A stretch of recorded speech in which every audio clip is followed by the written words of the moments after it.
पुरअसरार कहानियों में adventure, suspense और क्राइम स्टोरी तो शामिल होती है, लेकिन उनमें मजाक का अंसर शामिल करना एक मुश्किल तरीन काम है।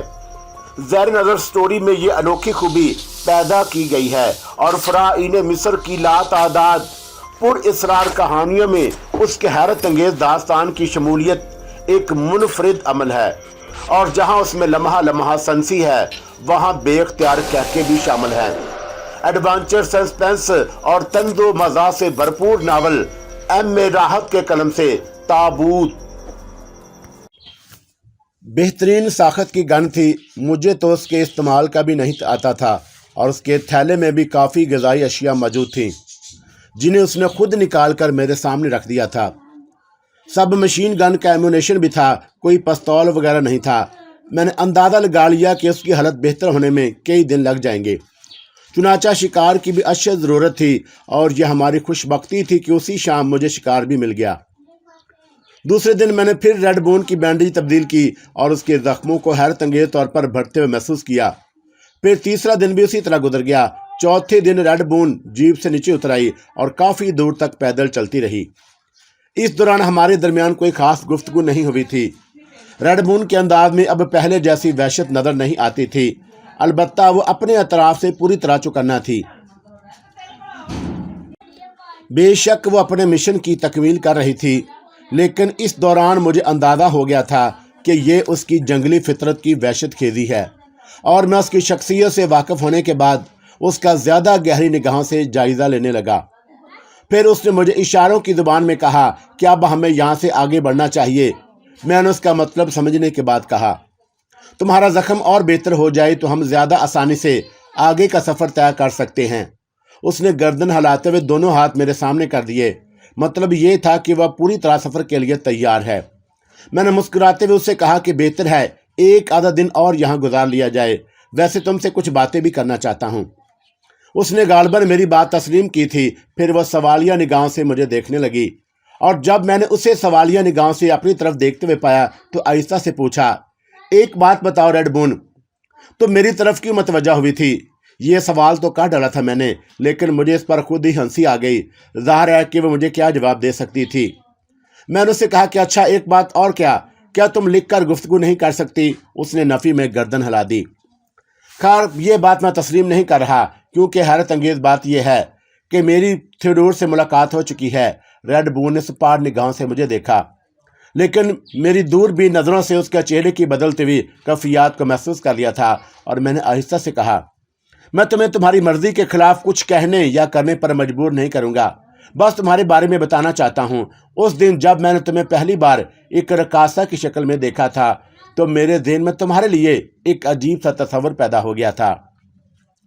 मेरी तुमसे दूसरी मुलाकात हुई और फिर हम लोग एक मुख्तसर वक़्त एक दूसरे के साथ रहे। जल ब्रादर ने तुम पर काबू पाने की कोशिश की, लेकिन तुम वहाँ से निकल गई और मैं उनके हाथ में चढ़ गया। मेरे लिए बड़ा मुश्किल मरहला पैदा हो गया था, लेकिन ज़ाहिर है कि मैं उन तमाम बातों से कोई वाकफियत नहीं रखता था, और मुझे बड़ी मुश्किल से अपनी पोजीशन साफ करनी पड़ी और जल ब्रादर ने मुझे कबूल कर लिया।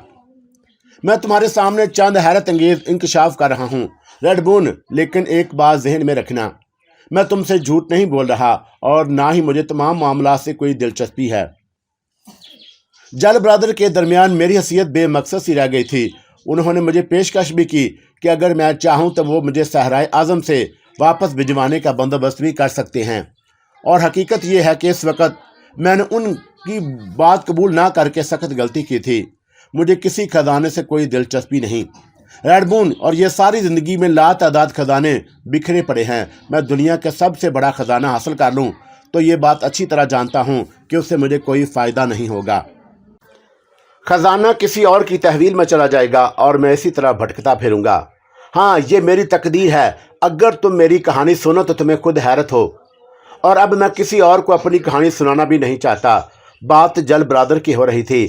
उन्हीं के कैंप में मुझे मिस्टर थियोडोर मिले, जिनके साथ उनकी बेटी सोलिता भी थी। मिस्टर थियोडोर ने मुझसे खुफिया मुलाकात करके तुम्हारी कहानी सुनाई, सैली बून के बारे में बताया और तमाम तफसीलात ज़हन नशीन कराकर मुझे पेशकश की कि अगर मैं ख़जाने के असूल में दिलचस्पी रखता हूँ तो मिस्टर थियोडोर की मदद करूँ।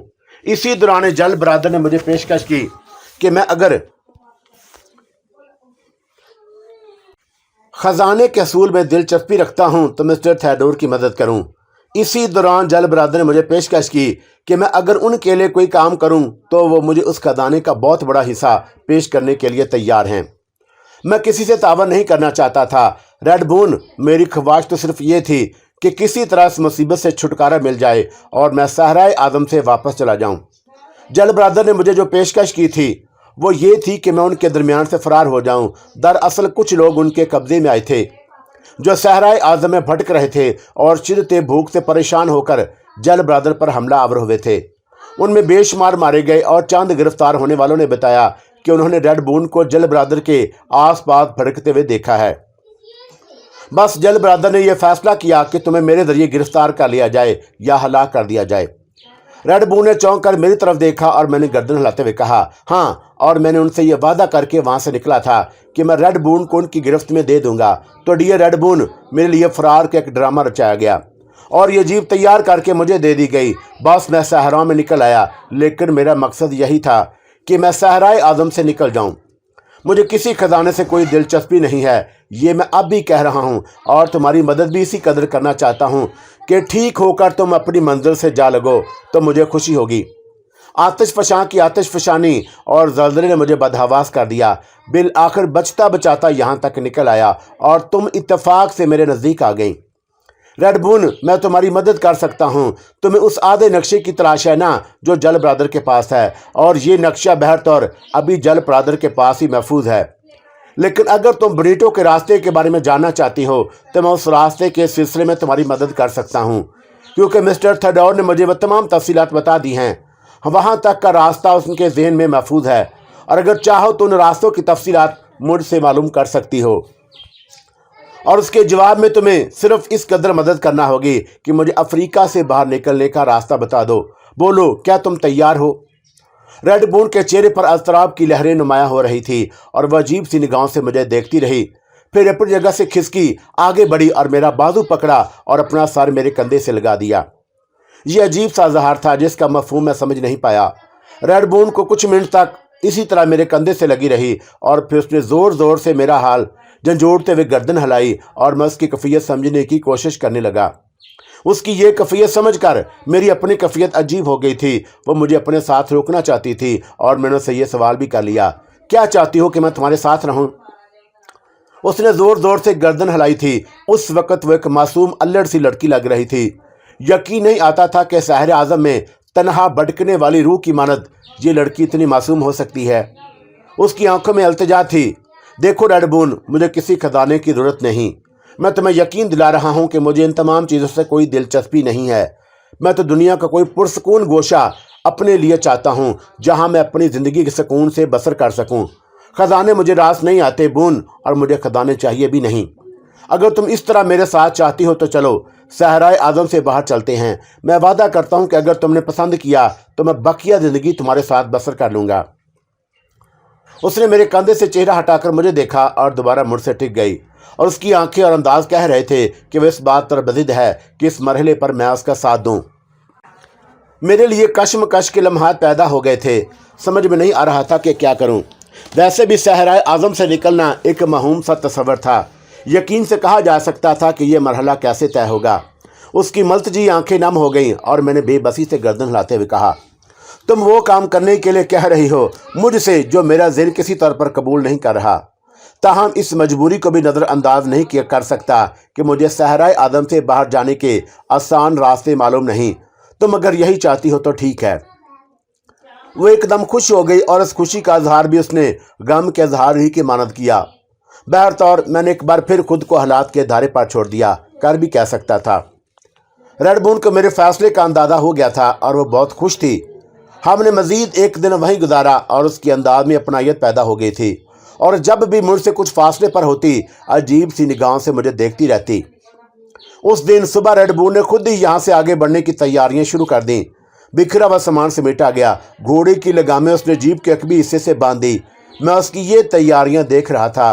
फिर उसके बाद उसने मेरा बाजू पकड़कर मुझे स्टीयरिंग पर बिठा दिया और उंगली से एक सिमत इशारा कर दिया। मतलब यही था कि उस जन्म सफ़र किया जाए। मैंने जीप स्टार्ट करके आगे बढ़ा दी थी। थोड़ी दूर चलने के बाद फ्यूल बताने वाली सुई ने इशारा किया कि पेट्रोल ख़त्म होने वाला है। मैंने आखिरी बैरल खोलकर पेट्रोल का टैंक फुल कर दिया और खाली बैरल एक जगह फेंक दिया। पेट्रोल के ज़ख़ीरे का यह आखिरी बैरल था और उसके बाद जीप से हाथ धोना पड़ते। रेड बुल ने अपना घोड़ा साथ रखा था और गालबन वो भी इसी सिलसिले में गौर कर रही थी। हमारा सफ़र 4 बजे तक जारी रहा और अच्छा खासा फासला तय हो गया। शाम को जिस जगह क़याम किया गया वो भी बहुत दिलकश थी। चारों तरफ सब्ज़ादार फैले हुए थे। दरख्तों के सिलसिले भी तवील तरीन थे। खाने पीने का बंदोबस्त किया गया। दरख्तों में एक खास किस्म के फल लटके हुए थे जिनका जायज़ा लिया गया और फिर उन फलों का ज़ख़ीरा कर लिया गया। और इस वक्त तो खाने पीने की हर चीज़ की ज़रूरत थी। रेड बुल काफ़ी खुश नज़र आ रही थी। उसके ज़ख्म बिल्कुल ठीक तो नहीं थे लेकिन भर चुके थे और उन पर तेज़ी से खाल आती जा रही थी। ये गालबन उस बात के मुदाफ़त का करिश्मा था और इतने गहरे ज़ख्मों से उसने इतनी जल्दी निजात हासिल कर ली। शाम को वो एक जगह ज़मीन पर बैठकर पत्थर से ज़मीन पर निशानात बनाने लगी और उसके साथ ही उसने अपना नक्शा भी ज़हन पर फैला लिया था।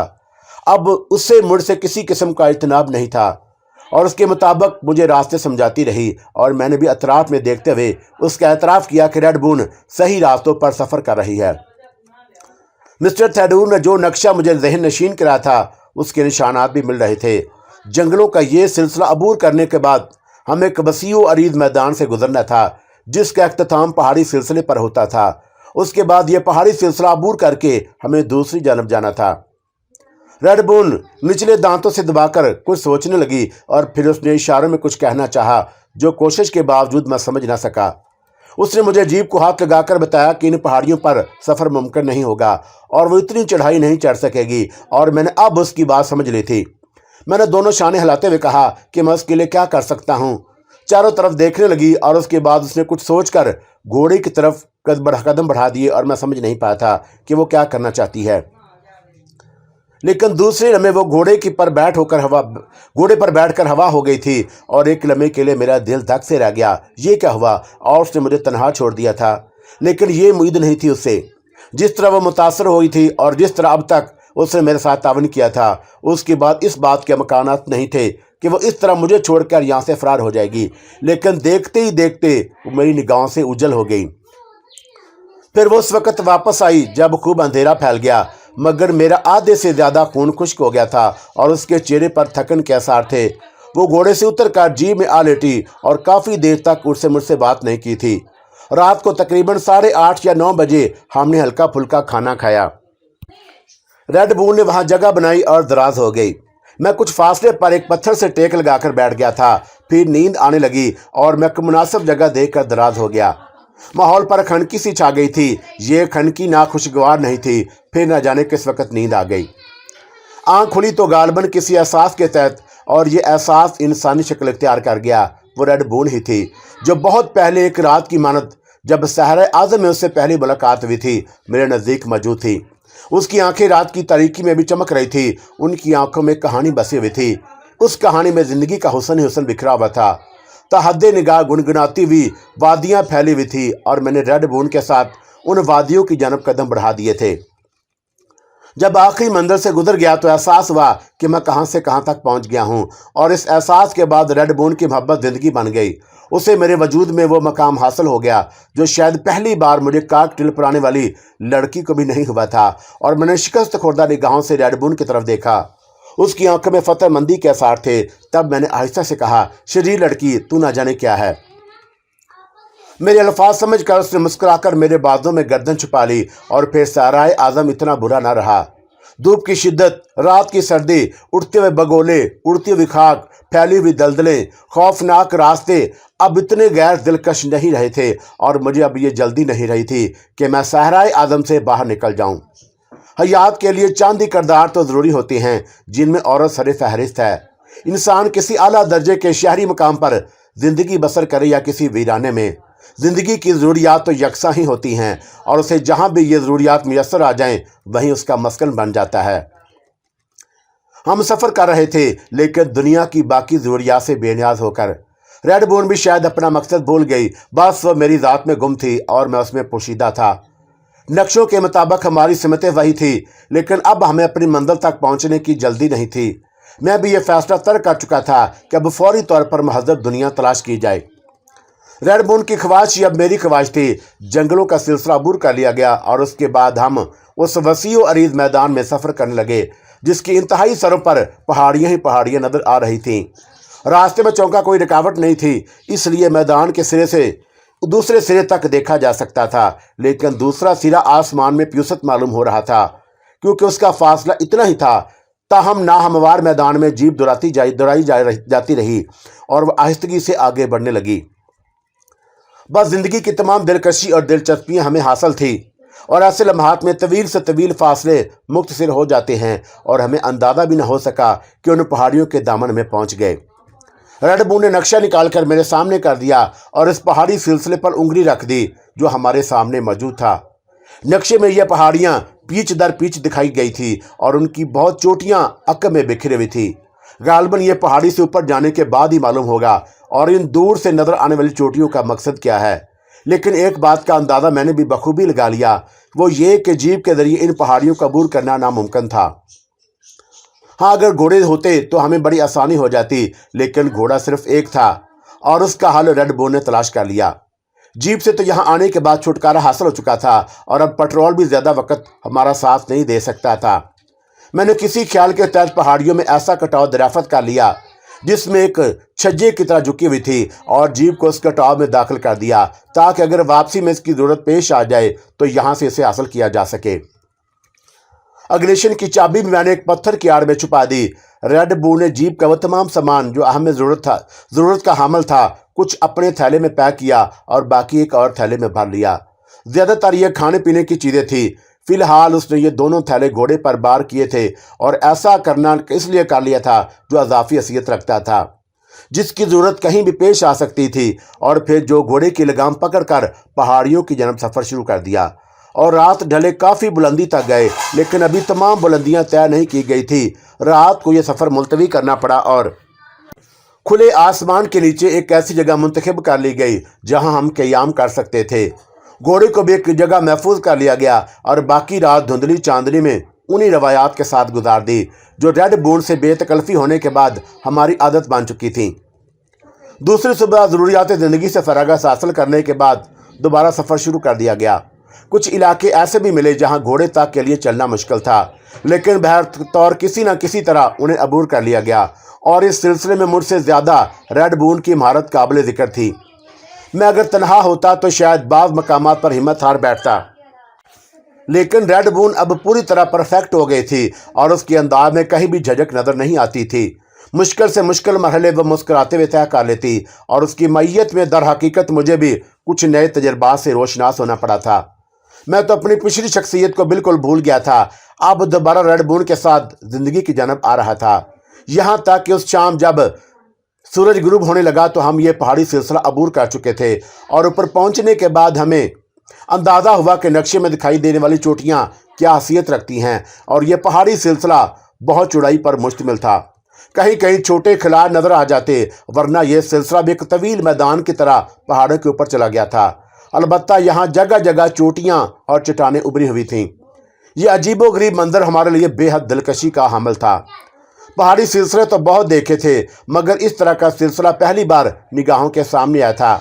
हम चांदनी में सफ़र करते रहे और जब चांद डूबने लगा तो थक कर चूर हो गए और उसके बाद रेड बून मेरे बाजू में सर छुपाकर सो गई। दूसरे दिन सुबह 10 बजे तक हम सोते रहे और उसके बाद पहाड़ियों के इख्तिताम की जानब का सफ़र आगाज़ कर दिया गया। क्या वसी और अरीज़ जगह थी, वैसे इस इलाके में हमें सफ़र करते हुए कोई दिक्कत पेश नहीं आई, बल्कि पहाड़ियों की बुलंदी पर ज़मीन से काफ़ी ऊपर यह सफ़र हमारे लिए इंतहाई दिलचस्प था। रेड बून मेरे साथ मुतमिन और मसरूर थी। बहरतौर उस शाम हमने पहाड़ियों की चोटियों के इंतहाई हिस्से का सफ़र मुकम्मल कर लिया और अब दूसरी जानब फिर ढलान थी जिससे उतरने के बाद नक्शे के मुताबिक हमें आगे का सफ़र करना था। बोनीटो के बारे में जो कुछ मिस्टर थेडोर ने मुझे बताया था, मैं उसकी तलाश में भी निगाहें दौड़ा रहा था। यह पहाड़ी सिलसिले के बारे में भी मिस्टर थेडोर ने मुझे बता दिया था, लेकिन उसने तफसील से उसका तज़किरा नहीं किया था। मैं अगर तनहा होता तो शायद भटक जाता और सोचता कि मिस्टर थेडोर ने सब कुछ इस अंदाज से तो नहीं बताया, लेकिन रेड बून मेरी रहनुमाई कर रही थी। रात हमने पहाड़ियों के इख्तितामी हिस्से में गुजारी और फिर रात की रंगीनियाँ ठंडी होती गईं और खनक हवाओं के साथ हमारे हवास पर मुसल्लत हो गईं और हम उस वक्त चौंके जब हमें अपने अतराफ में कुछ सरसराहटें सुनाई दी। यूं महसूस हो रहा था जैसे हमारे आसपास कोई मौजूद है। इब्तदा में तो हम उसे हवाओं का करिश्मा समझे, लेकिन जब हवाओं के दोष पर इंसानी आवाज़ें हमारे कानों तक पहुंची तो हमें संभलना पड़ा। रेड बुल ने तड़प कर सब मशीन गन उठा ली और मुस्तैद हो गई। उसकी आंखें चारों तरफ का जायजा ले रही थी और कान हवा की सरसराहटों पर लगे हुए थे। चंद लम्हात के लिए मुकम्मल खामोशी छा गई। फिर कहका सा उभरा और उसके साथ ही रेड बून की सब मशीन गन कहके बरसाने लगी। गोलियां चट्टानों से टकराकर इधर उधर मुंतशिर होने लगी और पहाड़ियों का सन्नाटा जख्मी हो गया। रेड बून ने चंद लम्हात गोलियां बरसाईं और उसके बाद फिर जायजा लेने लगी। आवाज़ें दाएं सिमत से आई थी और यूं महसूस हुआ था जैसे पत्थर पर कोई चीज़ घसीटी गई हो। रेड बून ने फिर गोलियों की बारिश शुरू कर दी और मेरे ख्याल में ये सब कुछ मुनासिब नहीं था। दफतन ही रेड बून ने अपनी जगह तब्दील की और कलाबाजी सी खाकर एक चट्टान पर सीधी लेट गई। उसने एक लम्हे तक आटों का जायजा लिया और उसके बाद एक बार फिर उसकी मशीन गन गोलियां उगलने लगी, लेकिन जवाब में कोई चीज़ सुनाई नहीं दी थी और मैं मतविश निगाहों से चारों तरफ देख रहा था। आवाज़ें और सरसराहटें और मैंने बखूबी सुन ली थी और ये आवाज़ें बेमानी नहीं हो सकती, लेकिन रेड बून की इन कोशिशों का नतीजा ज़ाहिर नहीं हो रहा था और वह हर आहट पर गोलियां बरसाने लगती और मेरे ख्याल में ये मुनासिब नहीं था। और फिर एक वक्त के लिए खामोशी छा गई और सन्नाटा ज़हन को मजरूह करने लगा। रेड बून अब भी चारों तरफ देख रही थी, लेकिन उसके बाद जैसे क़यामत आ गई। दफत तनी पहाड़ियों में गोलियों का ज़बरदस्त शोर उभरा था और उन गोलियों ने हमें हिसार में ले लिया था। हमारे चारों तरफ एक दायरे की शक्ल में गोलियां बरसाई जा रही थी। हालांकि हम ऐसी जगह थे कि अगर गोलियां बरसाने वाले चाहते तो हमें बाआसानी निशाना बना सकते थे, लेकिन यूँ लगता था जैसे ये सिर्फ धमकी दी जा रही हो और वो लोग हमारे गिर्द गोलियों का हिसार कायम कर रहे थे। पत्थरों की किरचियाँ उड़ उड़कर हमारे जिस्मों में लग रही थी और रेड बून एकदम से घसीटते हुई नीचे आकर मेरे बिल्कुल करीब पहुंच गई और उसकी फुर्ती और मुस्तैदी इस वक्त भी काबिले दी थी। सब मशीन गन हाथ में लिए वो किसी खौनख्वार बिल्ली की मानद चारों तरफ निगाहें दौड़ा हुई थी, लेकिन लोगों का ये हिसार किसी तरह न टूट रहा था। फिर एक उगराई हुई आवाज़ सुनाई दी, कुत्ते के बच्चों अपना हथियार फेंक दो, वरना तुम्हारे खून के छींटे इन पहाड़ी पत्थरों से चिपक जाएंगे। जुबान अंग्रेजी थी, लेकिन लहजा किसी और मुल्क के बाशिंदों का मालूम होता था।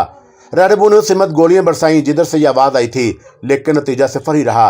अलबत्ता ये मैं सोच रहा था कि जो कुछ वो लोग कह रहे हैं करके दिखा सकते हैं और उनकी तादाद काफ़ी मालूम होती थी।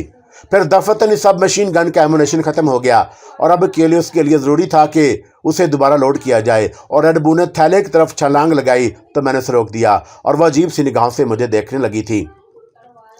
एक बार फिर गोलियां हमारे करीब बरसने लगी और मैंने महसूस किया कि उनका दायरा तंग कर दिया गया है। गालबन वो लोग हर कीमत पर हमें जिंदा गिरफ्तार करना चाहते थे और मैंने महसूस कर लिया था कि अगर रेड बून सब मशीन गन लोड करके गोलियां बरसाना शुरू भी कर दे तो बेकार है। और वो लोग अब ऐसी पोजीशन में थे कि हम उन्हें अपने सब मशीन गन का निशाना नहीं बना सकते, जबकि वो हम पर मुकम्मल तौर पर निगाह रखे थे।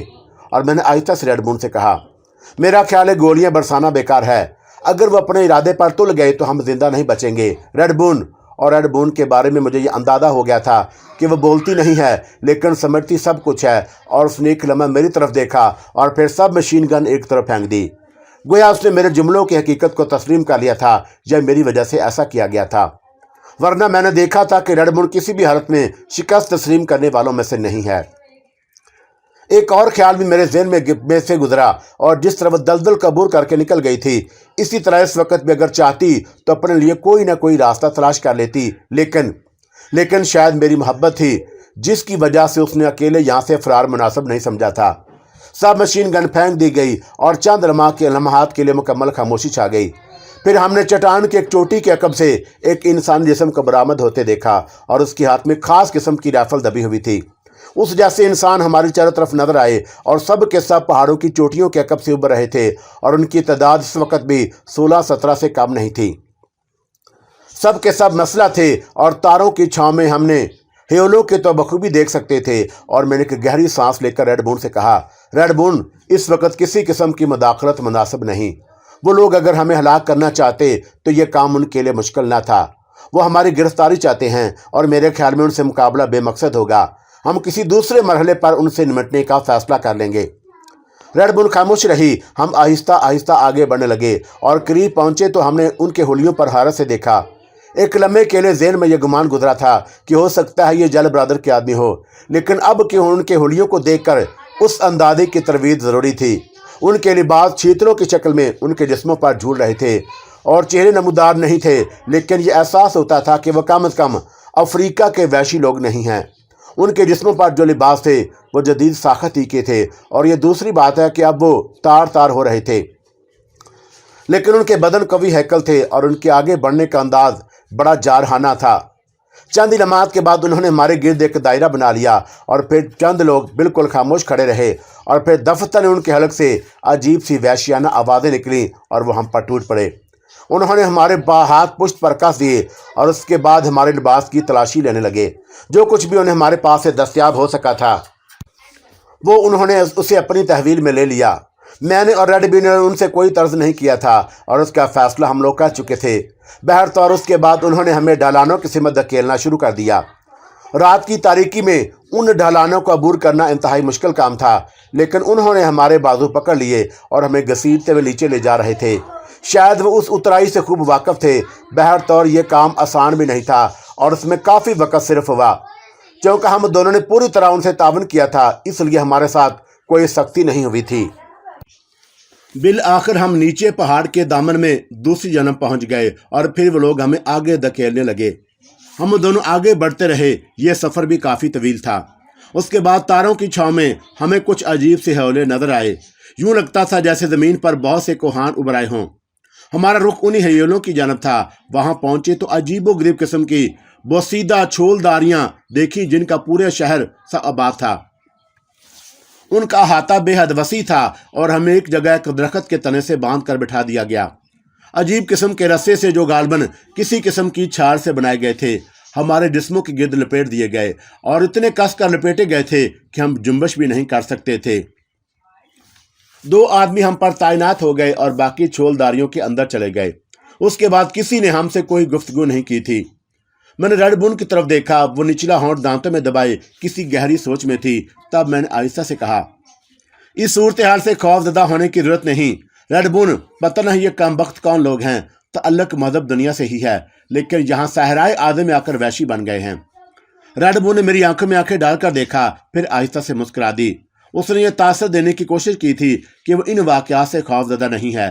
میرے ہونٹوں پر بھی مسکراہٹ پھیل گئی، اور یہ وہی ریڈ بون تھی جو جل برادرز کے بہترین لڑاکوں کو طویل عرصے سے جل دے رہی تھی، لیکن اب پھنس گئی تھی، اور اس کے پھنس جانے کی وجہ میں تھا۔ نہ جانے یہ سب کچھ اس انداز میں کیوں ہوتا ہے۔ رات آہستہ آہستہ گزرتی رہی، اور پھر صبح کی روشنی پھیلنے لگی۔ چھولداریوں کے اندر زندگی شروع ہو گئی، اور بہت سی آوازیں ابھر رہی تھیں۔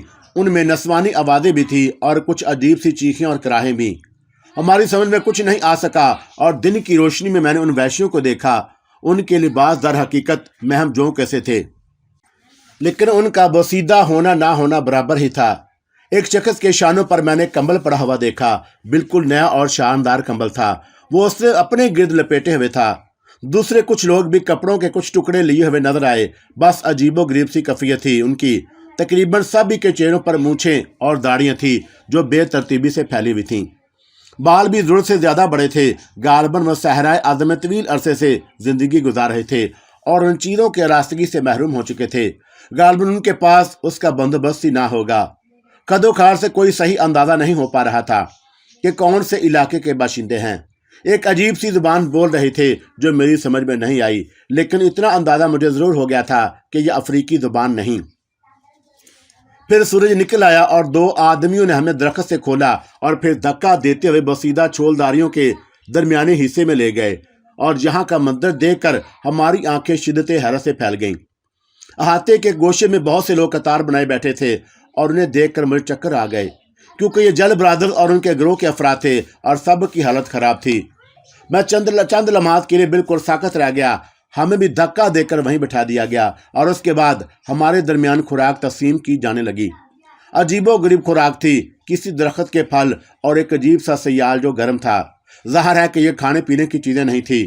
سیال چکھ کر دیکھا تو بالکل پھیکا تھا، البتہ پھل ذرا اچھے ذائقے کے تھے، اور میں نے ڈربن کو اشارہ کیا اور کہا کہ پھل کھا لیے جائیں۔ ہمیں نہ جانے کن حالات سے گزرنا پڑے، اس لیے بدن کی توانائی بحال رکھنا ضروری ہے۔ لیکن اس صورتحال نے مجھے کافی بدحواس کر دیا۔ میں گونگی لڑکی کے تاثرات کے بارے میں کچھ نہیں جانتا تھا کہ البتہ میں نے اس کے چہرے پر عجیب سی کیفیت دیکھی تھی۔ ظاہر ہے کہ جل برادر کے گروہ کو وہ اچھی طرح جانتی تھی، اور ویسے شاید ابھی تک ان لوگوں نے ہمیں نہیں دیکھا تھا۔ ان کا ہم سے فاصلہ بھی کافی تھا، اور وہ جس جگہ ہمیں بٹھایا گیا تھا وہاں لکڑیوں کا ایک ڈھیر بھی پڑا ہوا تھا، اور ہم نے تو ان پر نگاہ ڈال لی لیکن وہ ہمیں نہیں دیکھ سکے۔ چند لمحات اسی طرح گزر گئے۔ ریڈ بون اب میرے ہر حکم کی تعمیل کرتی تھی، چنانچہ اس نے سارے پھل کھا لیے۔ البتہ سیال ہم دونوں میں سے کسی نے نہیں پیا تھا۔ غالباً یہ چائے کی جگہ استعمال کیا جاتا تھا، اور ایک بہت بڑا سا لکڑی کا برتن تھا جس سے نکال کر یہ سیال دیا جا رہا تھا۔ ریڈ بون چند لمحات اسی طرح بیٹھی رہی، اور پھر تھوڑا سا اٹھ کر جل برادر کے گرفتار شدگان کی طرف نگاہیں دوڑائی، اور میں بھی اس کا ساتھ دینے لگا۔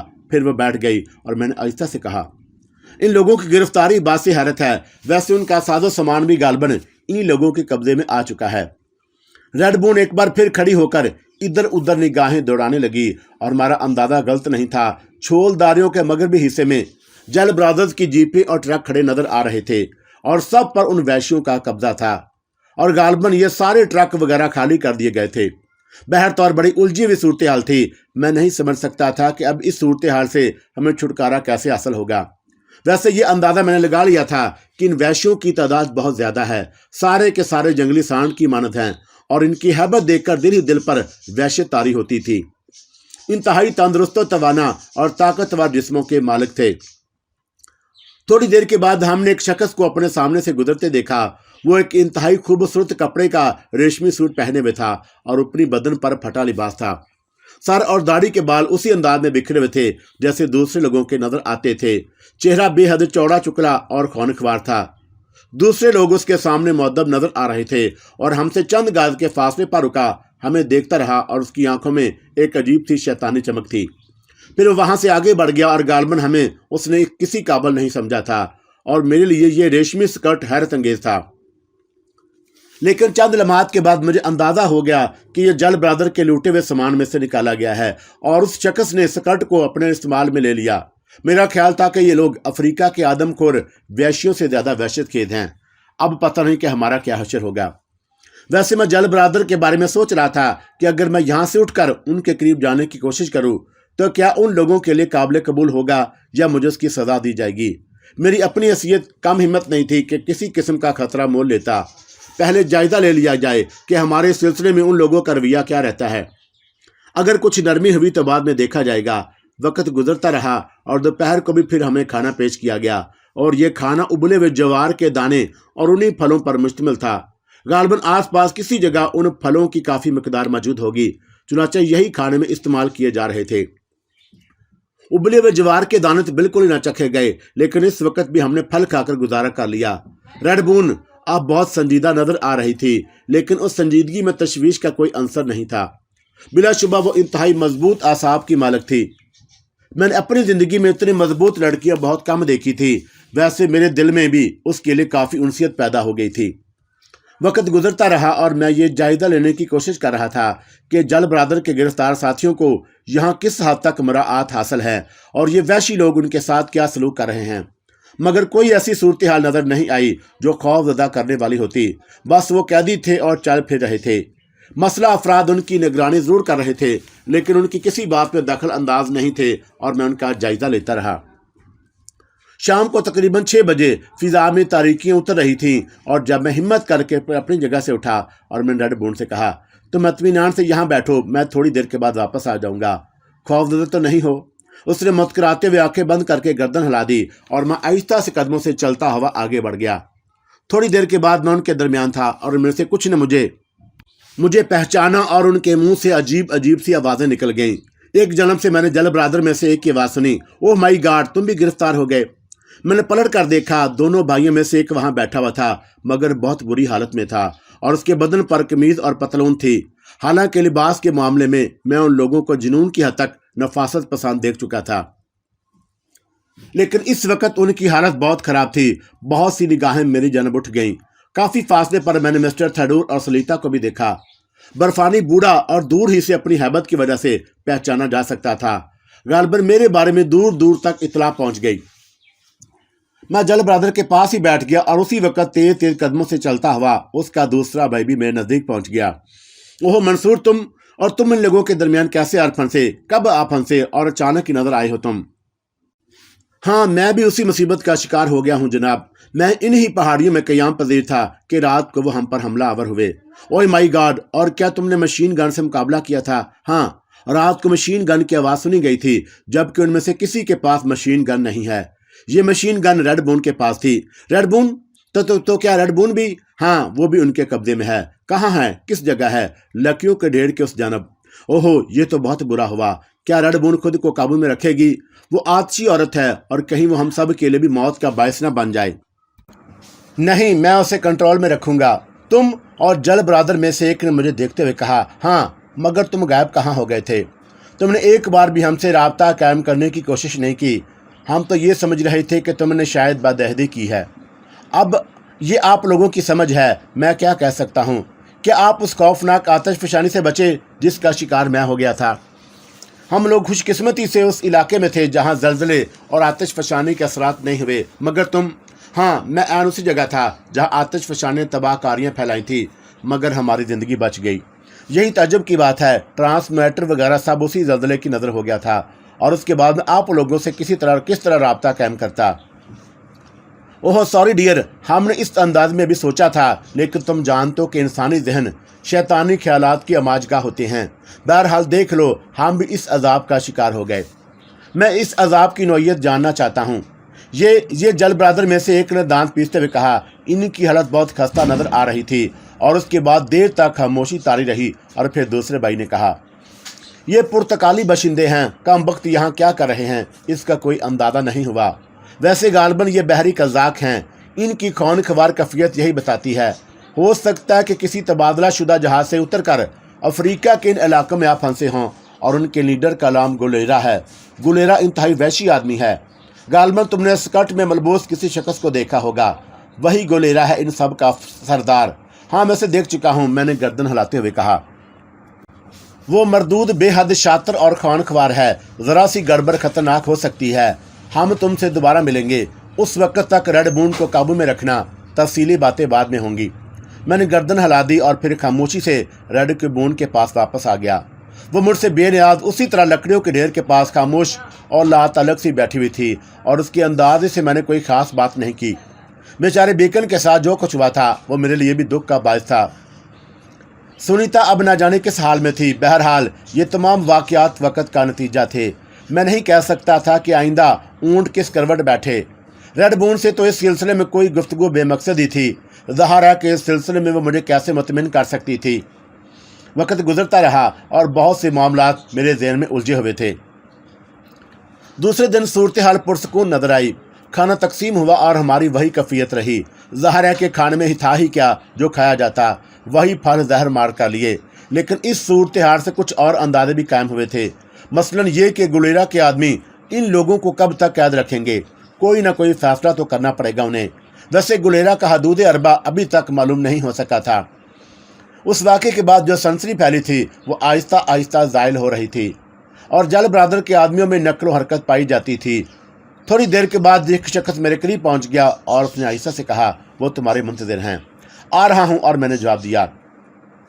शहजादे अपने मखसूस गोशे में बैठे हुए थे और उनकी कैफियत मजीद अबतर हो गई थी। उनके चेहरे पत्थरों की तरह संगीन नजर आ रहे थे। कल तुमसे गुफ्तगू अधूरी रह गई थी, मगर ये बताओ कि नक्शा तुम्हें मिल सका या नहीं। नक्शा उसके पास है और उसका असूल अब मुश्किल नहीं। मैं इस दौरान जिन मुश्किलात का शिकार रहा उसका अंदाज़ा आपको हो ही चुका होगा। हाँ, किसी हद तक ये कमबख्त गुलेरा एक अजाब की हद तक मुसल्लत हो गया, वरना हम कामयाबी से अपना काम जारी रखे हुए थे। मगर ये गुलेरा है क्या भला? खुदा ही बेहतर जानता है। पुर्तगाल का बशिंदा है और न जाने किन इरादों के तहत इन इलाकों में निकल आया है। बज़ाहिर यूँ महसूस होता है जैसे ये लोग काफ़ी अरसे से यहाँ डेरे डाले हुए हों। हो सकता है कि यह कानून के बागी हों और पूरे गिरोह ने यहाँ पर पनाह ले रखी हो। उनके पास खाने पीने की अशिया ख़त्म हो चुकी हैं, लेकिन असला काफ़ी मिकदार में मौजूद है और गालबन उन्होंने हम पर हमला खाने पीने की अशिया के हसूल के लिए ही किया है और कोई इरादा नहीं मालूम होता। लेकिन फिर हमें कैद करना क्या मैंने रखता है, उसी के लिए मैं परेशान हूँ। लेकिन फ़िक्र की बात नहीं, तमाम इंतज़ामात तकरीबन मुकम्मल हो चुके हैं और मैं चाहता हूं कि तुम भी होशियार रहो। और सुनो, रेड बून का खेल खत्म करने के लिए इससे बेहतर मौका और कोई नहीं हो सकता। मैं तुम्हें तमाम सूरत समझा देता हूँ, जल ब्रादर में से एक ने कहा, और वही मुझसे मुसलसल गुफ्तगू कर रहा था और दूसरा शहजादा खामोश था। मैं सवालिया निगाहों से उसे देखने लगा तो वो आहिस्ता से बोला, हम लोग बज़ाहिर कैदी हैं, लेकिन मेरे चंद ज़हीन आदमी मुसलसल काम कर रहे हैं और हमने वो जगह तलाश कर ली है जहां उन लोगों ने असला का ज़ख़ीरा छुपाया हुआ है।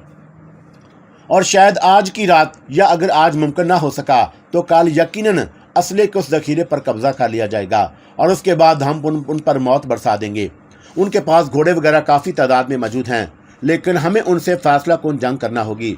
बेशक उनकी तादाद बहुत ज़्यादा है, लेकिन उनमें से हर शख्स की हलाकत बहुत ज़रूरी है, क्योंकि यहाँ से फ़रार हमारे लिए मुमकिन नहीं। फ़रार होने का मतलब यह है कि अपना तमाम साजो सामान यहीं छोड़ दिया जाए, और उस साजो सामान के बगैर हम बिल्कुल बेकार हैं। चुनाचा हमें उनमें से हर शख्स को कत्ल करना पड़ेगा और उसी की प्लानिंग की जा रही है। मिस्टर मंसूर, असला तुम्हें भी फराहम कर दिया जाएगा। तुम्हें उन लोगों के साथ साथ रेड बून को भी हलाक कर देना चाहिए। जो ही ऑपरेशन शुरू हो तुम रेड बून को गोली मार देना। कम अज़ कम ये बात तो तुम्हें मालूम होगी कि उसने नक्शा कहाँ छुपा रखा है। बस वो नक्शा हासिल कर लो। लेकिन सुनो, रेड बून की हलाकत बहुत ज़रूरी है और उसे ज़िंदा नहीं रहना चाहिए, वरना हम लोगों के लिए अजाब बन जाएगी। तो मैं तुम्हें बता रहा था कि हमें आखिरी कोशिश यही होगी कि हम उनमें से हर शख्स को हलाक कर दें, और उसके लिए हमने अपने मोर्चे भी मुंतखब कर लिए हैं। तुम्हें हर लम्हे मुस्तैद रहना होगा। मैंने गर्दन हिलाते हुए कहा, मेरी जन्म से आप लोग मुतमिन रहें, और उसका भी वादा मैं करता हूँ कि रेड बून को मैं अपने हाथों से हलाक कर दूंगा और नक्शा उसे हासिल कर लूँगा। Very good. वैसे इन बदमाशों ने हमें काफ़ी दिन पीछे धकेल दिया है, लेकिन क्या किया जा सकता है, हम किसी भी नागहानी के लिए हर लम्हा तैयार रहते हैं। ये कुछ इस अंदाजे से हम पर आ पड़े कि हम उनसे मुकाबला भी ना कर सके। फिर जब गुलेरा ने हमारे बारे में मालूमात हासिल की तो हमने अपने तमाम कैमरे वगैरह उनके सामने करते हुए कहा कि हम तो सिर्फ फिल्म की शूटिंग कर रहे थे और अफ्रीका के अंदरूनी मनाज़र फिल्माते हुए इस तरफ आ निकले हैं। कैमरे वगैरह देखने के बाद ही उन्होंने हमारी जान बख्शी कर दी। गुलेरा का हुलिया गैर महज़ब इंसानों का सा ज़रूर है, लेकिन बैरूनी दुनिया के बारे में ये लोग सब जानते हैं। चुनाचा इस साजो सामान की मौजूदगी हमारे लिए आर्जी ज़िंदगी का बायस बन गई। मगर जिस तरह ये लोग वैशी खेदी कर रहे हैं, तुमने उसका भी अंदाज़ा लगा लिया होगा। ठीक है मिस्टर जल ब्रादर, और मैं अपनी तमीज़दारियाँ बआसानी पूरी करूँगा। हमने तुम्हें इसीलिए तकलीफ दी थी, अब तुम चाहो तो दोबारा रेड के बून के पास जा सकती हो। और मैंने गर्दन हिलाई और टहलता हुआ वहाँ से वापस चल पड़ा। सूरत हाल में ऐसी कोई नई तब्दीली नहीं पैदा हुई थी जो काबिल जिक्र होती, और मेरी ज़ारक निगाहें मिस्टर थेडोर का जायजा ले रही थी।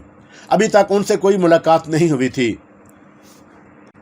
ज़ाती तौर पर तो मुझे सच्ची बात यह है कि मिस्टर थेडोर से भी कोई दिलचस्पी नहीं थी, लेकिन बहरहाल एक शख्स से मफाहमत कर रहा था, तो फिर दूसरे को नज़रअंदाज करना क्या मायने रखता है। चुनाचा मैं मौका की ताक में रहा। बराह रास्त मिस्टर थेडोर से मुलाकात करके मैं जल ब्रादर को अपनी तरफ से मशकूक करना नहीं चाहता था। शाम को मुझे मिस्टर थेडोर से मुलाकात करने का मौका मिल गया और झटपटा हो गया था, और वो वैश्यों के कैंप में अजीबोगरीब किस्म की उछल कूद हो रही थी। वो लोग अपने तौर पर शुगल कर रहे थे, और मैंने रेड बून से इजाज़त ली, और फिर यूं ही अंदाजे के मुताबिक थेडोर की जन्म बढ़ गया। जिस जगह मिस्टर थेडोर बैठे हुए थे ऐसी और थी कि जल ब्रादर हमें नहीं देख सके, और मिस्टर थेडोर ने इधर उधर देखा और मैं उनके पास बैठ गया। सलीता भी चंद फुट के फासले पर घुटनों में सर दिए बैठी थी। हेलो मिस्टर थेडोर, कैसे मजाज हैं आपके? मैं बेचैनी से इस बात का मुंतज़िर था कि तुम मेरे पास आओ। शायद मैं रात को तुम पर पहुंचता, लेकिन इस वाक़े की वजह से वो लोग रात को मुस्तैद थे, और जीव वैशी लोग हैं ये, कुछ करना ही मुश्किल हो रहा है कि उनका तलक सहराए आज़म के किसी कबीले से है या बाहर से। बहरतौर ये बताओ क्या रहा। इस बात का इल्म आपको हो चुका होगा कि रेड बून मेरे साथ है। क्या वो तावन कर रही है? मिस्टर थेडोर मेरी बात काट कर बोले, हाँ, मैंने उसे तावन पर आमादा कर लिया है। मगर अब सूरत हाल बिल्कुल तब्दील हो गई है मिस्टर मंसूर, और मैं तुमसे इसी तब्दीली के सूरत हाल के बारे में गुफ्तगू करने के लिए बेचैन था। मेरे ख्याल में किसी तहमीद की बजाय अगर कोई बात आपके जहन में है तो फ़ौरन कह डालें। शायद तुम्हें इस बात का इल्म ना हो कि जल ब्रादर के बहुत से कारकुन ऐसे पॉइंट पर पहुंच गए हैं जहां असला उनकी पहुंच से दूर नहीं। वो आज रात या कल किसी वक्त अपनी मुहिम का आगाज़ कर देंगे। काश इस सिलसिले में रात का वक्त ही मुंतखब किया जाए। बहरहाल मिलना शर्त है, और जल ब्रादर का मंसूबा है कि असले पर मुकम्मल काबू पाने के बाद इन लोगों को ख़त्म कर दिया जाए, क्योंकि उन्हें ख़त्म करना बेहद ज़रूरी है। इस सिलसिले में हर फर्द काम करेगा। जिंदगी और मौत का मामला है, हम यहाँ से फरार नहीं हो सकते, क्योंकि उसके बाद सहराए आज़म में जीने के लिए हमारे पास कोई जरिया नहीं। चुनाचा अपनी बका की खातिर इन तमाम लोगों को हलाक करके अपना सामान लेना जरूरी होगा। लेकिन सुनो डियर मंसूर, अब जबकि तुम मिल ही गए हो तो मेरे इस मंसूबे को ज्यादा तकवीर पहुंच गई है। क्या मतलब ये कि पहले मैंने सोचा कि सिर्फ सुलेता को लेकर यहाँ से निकल जाऊं, लेकिन अब तुम दोनों भी मेरे साथ हो और तुमने वो जगह देखी है जहाँ उनके घोड़े बंधे हुए हैं। नहीं तो फिर मेरे बयान के मुताबिक उस जगह को ज़हन नशीन कर लो। वो जो बाएं सिमत का हिस्सा नजर आ रहा है, छोलदारियों की उस तरह अस्तबल है।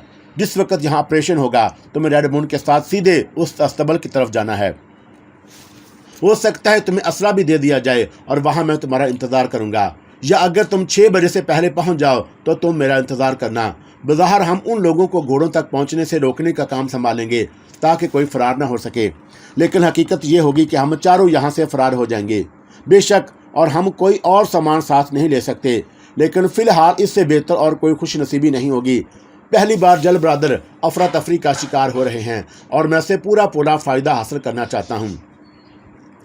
मैंने आंखें बंद करके मिस्टर थेडोर की बात से गर्दन हिला दी। ज़ाहिर है कि मैं खुद भी यहाँ रहना नहीं चाहता था।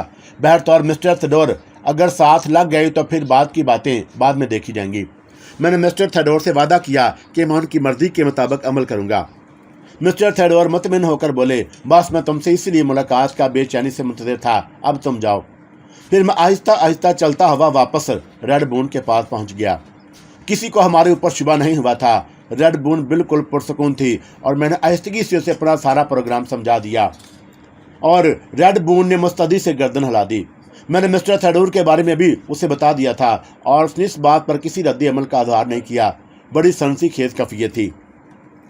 वक्त गुजरता रहा। जल ब्रादर के आदमी मौके की ताक में लगे हुए थे और उसी रात जब तकरीबन 2:30 बजे थे, एक आदमी ने मेरी पिंडली पर ठोकर मारी और मैं गनूदगी के अंदाज में चौंक पड़ा।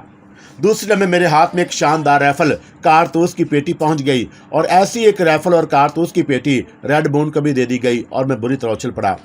वो शक्ल छलावे की तरह मेरी निगाहों से उजल हो गया था और अब इस बात में कोई शक व शुबा बाकी नहीं था कि जल ब्रादर के आदमी असला हासिल करने में कामयाब हो गए थे और इंतहाई एहतियात और खामोशी के साथ ये असला तकसीम हो रहा था। कम कम उसकी इस कारकर्दगी की दाद मैं दिल ही दिल में जरूर दे रहा था, वरना गोलेरा के आदमी गैर मुस्तैद नहीं थे। जल ब्रादर के साथियों ने नाकाबिल यकीन कारनामा सर अंजाम दिया था। मैंने राइफल छुपा ली क्योंकि गोलेरा के पहरेदार ज़्यादा दूर नहीं थे और उसके बाद मैं रेड बून की जन्म देखा। रेड बून की हिफाजत का इंतजाम भी ज़रूरी था क्योंकि जल ब्रादर के मंसूबे में उसकी मौत सरे फहरिस्त थी। हर चंद की जिम्मेदारी मेरे स्पुर्द की गई थी, लेकिन यह भी हो सकता था कि जल ब्रादर खुद भी रेड बून पर निगाह रखे होंगे और अगर वो यही उसे हलाक करने में मसरूफ़ हो जाएं तो फिर रेड बून की ज़िंदगी मुश्किल में हो जाएगी। चुनाचा मैंने आहिस्ता आहिस्ता रेड बून को कुछ हदायत दी और उन हदायत की वजह से मैंने उसे ये नहीं बताई थी और मेरी कंपनियां चढ़क रही थी और हम दोनों ही कार्रवाई के आगाज़ का इंतज़ार कर रहे थे कि दफतन काम शुरू हो गया। छोलदारियों के एक मखसूस हिस्से में बम धमाका हुआ और छोलदारियों ने आग पकड़ ली। उसके साथ ही मैं और रेड बून तड़प कर खड़े हो गए और फिर जो तूफान बरपा हुआ इंतहाई सनसी खेज था। गोलियां चारों तरफ भड़क रही थी, किसी भी वक्त कोई भी हलाक हो सकता था। गोलेरा के पहरेदार चौंक कर पलटे और उन्हें जल ब्रादर के साथियों ने निशाने ले लिए, लेकिन पहले से तैयार शुदा लोग उन्हें अपनी गोलियों का निशाना बनाने में कामयाब हो गए और मैंने रेड बून के साथ मतलूबा सिमत छलांग लगा दी थी और रास्ते में आने वाले हर शख्स को हम गोलियों से उड़ा रहे थे। गालिबन उनमें जल ब्रादर के कुछ अफराद भी हमारे हाथों मारे गए, लेकिन हमारी पहली ही दौड़ ने हमें बाएं सिमत के उस हिस्से में पहुंचा दिया जहां गोलियों के वादों पर घोड़े बदक रहे थे और मैंने घोड़ों की रस्सों पर हाथ डाल दिए और अभी मैं इन रेड बून घोड़ों पर सवार ही हुए थे कि हमने मिस्टर थेडोरा और सुलेता को देखा जो 2 सफ़ेद घोड़ों पर सवार हो चुके थे। मिस्टर थेडोर के बाद उभरी चलो और उसके बाद उन्होंने पलट कर घोड़ों पर फायरिंग शुरू कर दी। घोड़े रस्सियां तुड़ाकर भागे और हमें पीछे वालों के रास्ते में हायल हो गए। मिस्टर थेडोर गालिबन यही चाहते थे कि फ़ौरन ही उनकी सिमत पर तवज्जो ना दी जाए। हमने एक सिमत इख्तियार की और रात की तारीकी में घोड़सवारी का मुजाहरा करने लगे। मिस्टर थेडोर की इस जमा मर्दी पर मुझे हैरत थी। पता ही नहीं चलता था कि सफ़ेद बालों वाला बूढ़ा इस मुस्तैदी का इजहार कर रहा है। घोड़ों की नंगी पुश्त पर हम लोग मजबूती से जमे हुए थे और मैं हैरत से सुलेता को देखा। बज़ाहिर मुज़मल और बीमार सी नजर आने वाली ये लड़की घुड़सवारी में किस किस्म की कमजोरी का मुजाहरा नहीं कर रही थी, और उसके घोड़े की रफ्तार भी हमारे घोड़ों से किसी तौर पर कम नहीं थी। घोड़ों की नंगी पुश्त पर सफर करना मामूली बात नहीं थी। मुझे बस लुत्फ आ रहा था कि रेड बून तो खैर एक मजबूत लड़की है, लेकिन सलीता का ये मुजाहरा काबिल दाद है। या फिर यह भी हो सकता है कि जान बचाने के तसव्वुर से उसके अंदर हिम्मत पैदा हो गई हो। अक्कम में गोलियों की आवाज़ें उभर रही थी, ना जाने उनके दरमियान क्या फासला हो। जल ब्रदर जिंदगी और मौत की जंग लड़ रहे थे और गुलेरा भी कम नहीं थी। बहरहाल घोड़े दौड़ रहे थे और फिर रकब की तमाम आवाज़ें मादूम हो गईं। पता नहीं मिस्टर थेडोर ने सोचे समझे मंसूबे के तहत उस हिम्मत का रुख किया था, यह सिर्फ एक इत्तेफाक ही था कि हमें सीधे सपाट और हमवार रास्ते मिल गए थे और घोड़ों को दौड़ने में कोई दिक्कत पेश नहीं आ रही थी। छोटी मोटी रुकावटें घोड़े खुद अबूर कर रहे थे और अभी तक उनकी रफ्तार में कोई कमी नहीं आई थी। ये अंदाज़ा नहीं हो पा रहा था कि जल ब्रादर और गुलेरा के गिरोह में क्या फैसला हुआ। बहरतौर हमारा वहाँ से निकल आना ही बेहतर था, और अब तो मिस्टर थेडोर और उनकी बेटी भी गोलेरा के चंगल से आज़ाद हो चुके थे। वैसे गौर करने पर मुझे उस बर्फानी रीछ का एक भी अजीब नज़र आ रहा था, और सूरत हाल अब उसके काबू में थी, और वो था कि जिसके पास उस तक के रास्तों के नक्शे मौजूद थे। वैसे रास्ते तो उसने मुझे भी समझा दिए थे, लेकिन इन मामलात में मैं कभी इतना समझदार वाक़या नहीं हुआ था। अपनी सूरत हाल तो बस इतना ही जानता था, या मेरा खुदा। कभी खुद आगे बढ़कर किसी मसले में टांग नहीं उड़ाई थी, लेकिन हमें हमेशा मेरी टांगों से लिपटे रहते थे। सुबह की रोशनी नमूदार हुई तो हमें एक जंगल नजर आने लगा। अफ्रीका में था ही, और सहरा, जंगल, पहाड़, दलदलें और खौफनाक मंजर। हम इन लोगों से अब दूर निकल आए थे। अब इसका खदशा नहीं रहा था कि वह हम तक पहुंच जाएंगे, और फिर वैसे भी वह अपने मसाइल में घिरे होंगे। हमारे अफराद की जानब कौन तवज्जो देगा, और घोड़ों की रफ्तार सुस्त हो गई। रात भर दौड़ते रहे थे, और यह भी कमाल की चीज़ थी, और उनके अंदाज में थकन नुमाया हो गई। जंगल के सिरे पर पहुंचकर मिस्टर थेडोर कहने लगे, मिस्टर मंसूर, मेरा ख्याल है कि हमें जंगल में दाखिल होकर आराम की कोई जगह तलाश कर लेनी चाहिए, या हम दूसरों की निगाह में महफूज भी रहें। जैसा आप पसंद करें, अब तो सूरत हाल का कंट्रोल आपके पास है। नहीं मेरे दोस्त, मुझे कदम कदम पर तुम्हारी मुआवनत की ज़रूरत है। मैंने कोई जवाब नहीं दिया। हम घोड़ों से उतरकर उनकी लगामें पकड़े हुए जंगल में दाखिल हो गए। जंगल अपनी रवायतों के साथ हर तरह की हौलनाकियों से पुर था। बहुत घने थे और उनके नीचे तारीकी ही तारीकी फैली हुई थी, क्योंकि ये जंगल का सिरा, इसलिए इब्तदाई हिस्सों में कुछ रोशनी नज़र आ रही थी, लेकिन बाकी अंदर दाखिल होकर ही अंदाज़ा किया जा सकता था कि अंदर की सूरत हाल क्या है। लेकिन यह एहसास ज़रूर हो रहा था कि अंदर गहरी खामोशी छाई होगी, और थोड़ा सा अंदर दाखिल होने के बाद बिल आखिर एक ऐसी साफ़ सुथरी जगह जहाँ क़याम किया जा सकता था। हशारतुल अर्ज़ को दूर रखने के लिए खुश्क लकड़ियाँ जमा करके रोशन कर दी, और ये खतरा मूल लिए बगैर चाराकार नहीं था। चुनाचा आग के हिसार के, और फिर हमने लोगों ने अपना वहाँ डेरा डाल दिया। घोड़ों को अलबत्ता आग के हिसार से कुछ फासले पर दरख्तों से बांध दिया गया था। घोड़ों के लिए काफ़ी खुराक मौजूद थी, लेकिन हमारे पास खाने पीने का कोई इंतज़ाम नहीं था। ये बात सब भी जानते थे, चुनाचा आराम करने के सिवा और कोई चाराकार नहीं था। मैं ज़मीन पर दराज हो गया, और फिर मैंने ये भी ना देखा कि मिस्टर थेडोर, सलीता और रेडबोन किस पोजीशन में हैं। रेडबोन कुछ ज़्यादा ही संजीदा हो गई थी। मैंने आंखें बंद कर ली। ख्याल ये था कि रात भर की भाग दौड़ के बाद उस वक़्त नींद पुरलुत्फ़ आएगी, लेकिन पेट में दौड़ते हुए चूहों ने सोने की इजाज़त नहीं दी थी, और न जाने कितना वक्त गुजर गया। सलीता मेरे बिल्कुल नज़दीक थी, और उसके बाद रेडबोन और फिर मिस्टर थेडोर, और मैं देर तक उसी तरह बेसुध पड़ा रहा। और जब नींद ना आई तो करवट बदल कर थोड़ी सी आंखें खोली, और तब मैंने रेडबोन को देखा जो मिस्टर थेडोर के सीने से लगी हुई थी। मिस्टर थेडोर मोहब्बत भरे अंदाज में उसके सर पर हाथ फेर रहे थे, और वह शायद कुछ कहते भी जा रहे थे, लेकिन आवाज़ इतनी मदम थी कि मैं सुन न सका। ये मंजर मेरे लिए बासे तजब नहीं था, क्योंकि मिस्टर थेडोर मुझे रेडबोन की कहानी सुना चुके थे, और मैंने एक बार फिर आंखें बंद कर ली। इस बार नींद की देवी मुझ पर मेहरबान हो गई, और भूख के बावजूद मैं सो गया। ज़ाहिर है कि जब तक नींद नहीं आई थी, लेकिन जब आ गई तो फिर तमाम घोड़े फरोख्त हो गए, और उसके बाद मिस्टर थेडोर ने मुझे जगाया था। शाम हो चुकी थी, और मिस्टर थेडोर भराए हुए लहजे में कह रहा था। मिस्टर मंसूर गज़ब हो गया, और मैं उनके अल्फाज सुनकर बुरी तरह उछल पड़ा, और मैंने आंखें फाड़ कर उन्हें देखा। घोड़े और मिस्टर थेडोर के मुंह से निकला आग बुझ चुकी थी, और अब वहाँ हल्का हल्का धुआं बाकी रह गया था।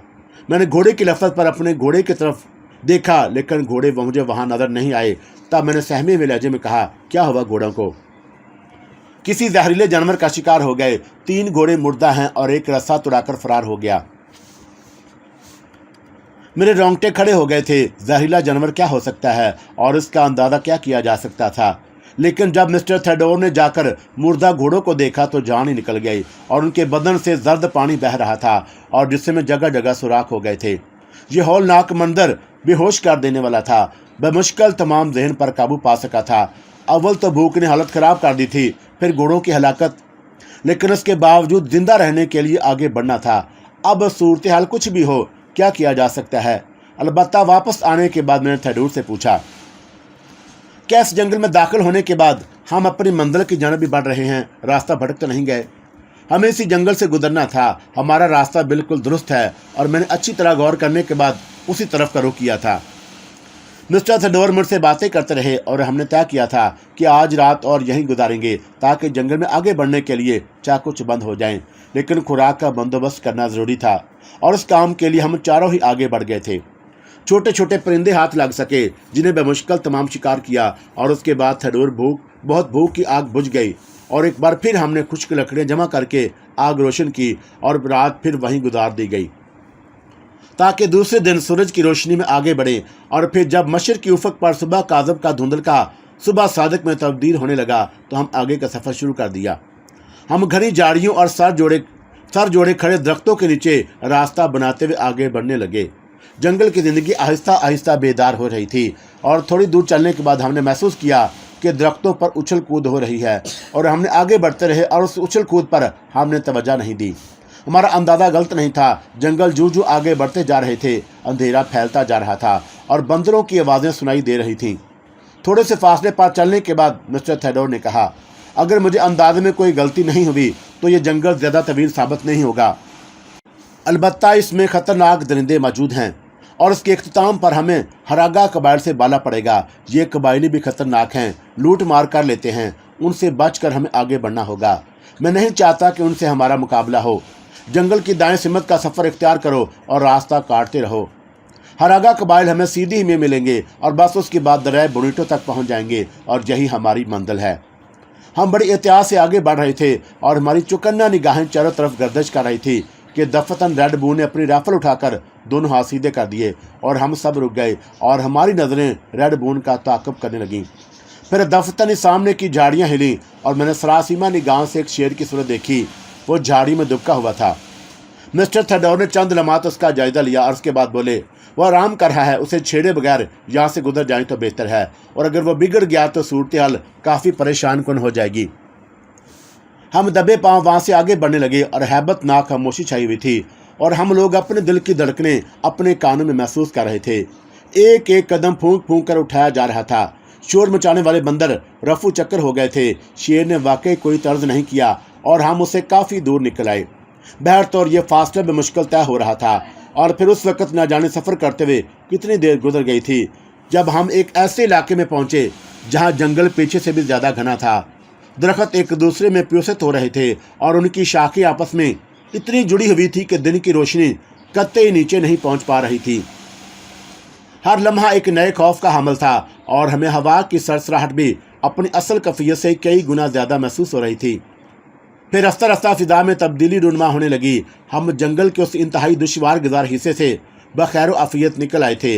हवा में नमी का एहसास फ़ौरन ही हो गया था और जिससे यह अंदाज़ा लगाने में दुश्वारी नहीं हुई कि कोई दरिया जंगल के बिल्कुल करीब है। हमारी बाएं सिमत एक खुला मैदान फैला हुआ था जिसके इंतहाई सिरे पर पहाड़ों का एक तवील सिलसिला नज़र आ रहा था और मैं भी कुछ बोलने ही वाला था कि मिस्टर थेडोर ने कहा, बिल्कुल खामोशी इख्तियार करो। ये इलाका हमारे लिए सबसे ज़्यादा ख़तरनाक साबित हो सकता है। इस बात के इम्कानात हैं कि यहाँ आस पास हरागा कबीले के अफराद मौजूद हों और उनसे बच कर ही निकल जाएं तो हमारे हक़ में बेहतर रहेगा।